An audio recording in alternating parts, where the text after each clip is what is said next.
திருப்பூர் குமாரானந்தபுரம் காமராஜர் வீதியில் வசித்து வருபவர் பாலமுருகன். இந்து முன்னணியில் திருப்பூர் வடக்கு வக்கீல் பிரிவு ஒன்றிய தலைவராக உள்ளார். இது தவிர பினான்ஸ் தொழிலும் செய்து வருகிறார். இந்த நிலையில் நேற்று அதிகாலை தாம் வசிக்கும் காமராஜர் வீதியில் மர்ம நபர்களால் அவர் வெட்டி படுகொலை செய்யப்பட்டார். தகவல் அறிந்த போலீசார் சம்பவ இடத்திற்கு விரைந்து சென்றனர்.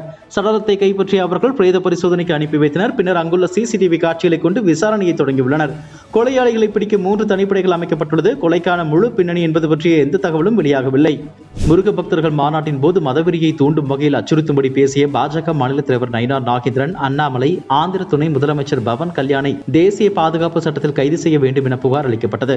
மதுரை மதநலனுக்க மக்கள் கூட்டமைப்பு சார்பாக வக்கீல் வாஞ்சிநாதன் தலைமையில் ஏராளமானோர் மதுரை மாநகர் போலீஸ் கமிஷனர் லோகநாதனிடம் அளித்த புகார் மனுவில் கூறியிருப்பதாவது: மதுரையில் கடந்த 22 இந்து முன்னணி சார்பில் முருக பக்தர் மாநாடு நடைபெற்றது.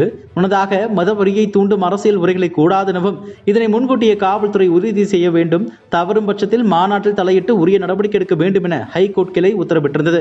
தமிழ்நாட்டில் அமைதியை வளர்ச்சியை சீர்குலைத்து ஒற்றுமைக்கு குந்தகம் ஏற்படுத்தி மாநிலத்தின் பாதுகாப்பிற்கு அச்சுறுத்தலை ஏற்படுத்தியக்கூடியதாக உள்ளது. எனவே பாஜக மாநில தலைவர் நயினார் நாகேந்திரன், அண்ணாமலை, ஆந்திர துணை முதலமைச்சர் பவன் கல்யாண், காடேஸ்வர சுப்பிரமணியம், முருகன் மாநாட்டு ஏற்பாளர்கள் உள்ளிட்டோர் மீது வழக்கு பதிந்து தேசிய பாதுகாப்பு சட்டத்தின் கீழ் கைது செய்ய வேண்டும் என்று கூறப்பட்டுள்ளது. நயினார் நாகேந்திரன் செய்தியாளரிடம் பேசும்போது, முருக பக்தர்கள் மாநாட்டில் கலந்து கொண்ட கூட்டத்தை பார்த்து எங்களது பலத்தை தெரிந்து கொண்டால் சரி, முதலமைச்சர் ஸ்டாலின் கேஸ் சிலிண்டர் விலையை குறைப்பாரா? குறைப்பேன் என்று சொல்லி 4 ஆண்டுகள் ஆகியுள்ளது. டீசல் பெட்ரோல் விலையை குறைப்பேன் என்று சொன்னார்கள். டீசல் விலையை மட்டும் கொஞ்சம் குறைத்தார்கள். ஆனால் பெட்ரோல் விலையை குறைக்கவில்லை. கட்சி பணிகள் தொடர்பாக நாங்கள் ஆலோசனை நடத்தியது எல்லாம் பற்றி சொல்ல முடியாது. எங்களுடைய கூட்டணி இறுதியானது, உறுதியானது. பாஜக கூட்டணியை உடைப்பதற்கான முயற்சி நிறைவேறாது. தமிழகத்தில் பாஜக கூட்டணியை உடைக்கும் முயற்சி நடக்கிறது. மதுரையில் நடந்த முருக பக்தர்கள் மாநாட்டை இந்து முன்னணி நடத்தியது.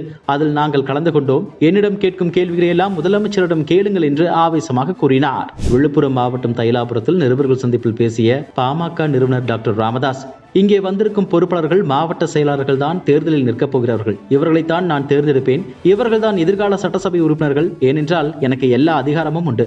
அதனால் தான் நான் இந்த கட்சியின் தலைவராக பொறுப்பு ஏற்று நல்லவர்களை வல்லவர்களை சட்டசபை உறுப்பினராக ஆக்குவேன் என்று இந்த நேரத்தில் உங்கள் மூலம் சொல்ல விரும்புகிறேன். என்னை சந்தித்து கட்சியில் பொறுப்பு வாங்கிய நிர்வாகிகளே தேர்தலில் போட்டியிடுவார்கள். தேர்தலில் யாருடன் கூட்டணி என்பது பற்றி பேச்சுவார்த்தை நடத்தவில்லை. சட்டசபை தேர்தலில் நல்ல கூட்டணி, வித்தியாசமான கூட்டணி, வெற்றி பெறும் கூட்டணி அமைக்கப்படும். முருக பக்தர்கள் மாநாட்டில் ஈவேரா, அண்ணாதுரையை இழிவுபடுத்தியது தவறு. யாரையும் இழிவுபடுத்தக்கூடாது என்று ராமதாஸ் கூறினார். நாங்கள் 234 தொகுதிகளுக்கு இணையானவர்கள், தகுதியானவர்கள். எங்களை வெறும் டீபன் கொடுத்து ஏமாற்றி விடலாம் என்று நீங்கள் கணக்கு போடாதீர்கள் என விடுதலை சிறுத்தை கட்சி தலைவர் திருமாவளவன் தெரிவித்துள்ளார். சென்னையில் நடந்த நிகழ்ச்சியில் பேசிய அவர், நாங்கள் 6 சீட்டு கொடுத்தோம், 8 சீட்டு கொடுத்தோம். அதற்கு மேல் அவர்களை நாங்கள் ஊக்கப்படுத்தவில்லை.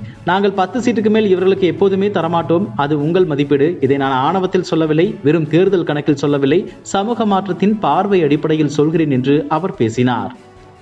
காங்கிரஸ் மூத்த தலைவரும் லோக்சபா எம்பியுமான சசி தரூர் சமீப காலமாக பிரதமர் மோடியையும் மத்திய அரசையும் பாராட்டி பேசி வருகிறார்.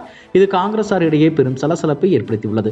இருப்பினும் சசி தரூர் அவற்றை பெரிதாக எடுத்துக் கொள்வதில்லை. சமீபத்தில் ஆபரேஷன் சிந்தூர் நடவடிக்கை பற்றி வெளிநாடுகளில் எடுத்துரைத்துவிட்டு நாடு திரும்பிய சசி தரூர் பிரதமர் மோடியை பாராட்டினார்.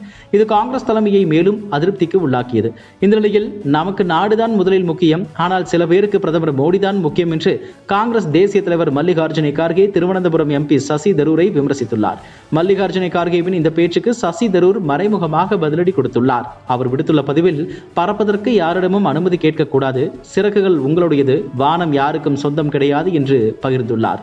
இது காங்கிரஸ் கட்சியினருக்கு மேலும் அதிர்ச்சியை ஏற்படுத்தியுள்ளது. கோவை பீலமேட்டில் உள்ள பாஜக அலுவலகத்தில் எமர்ஜென்சி அமல்படுத்தப்பட்ட 50வது ஆண்டு நிறைவு தின நிகழ்ச்சி நடந்தது.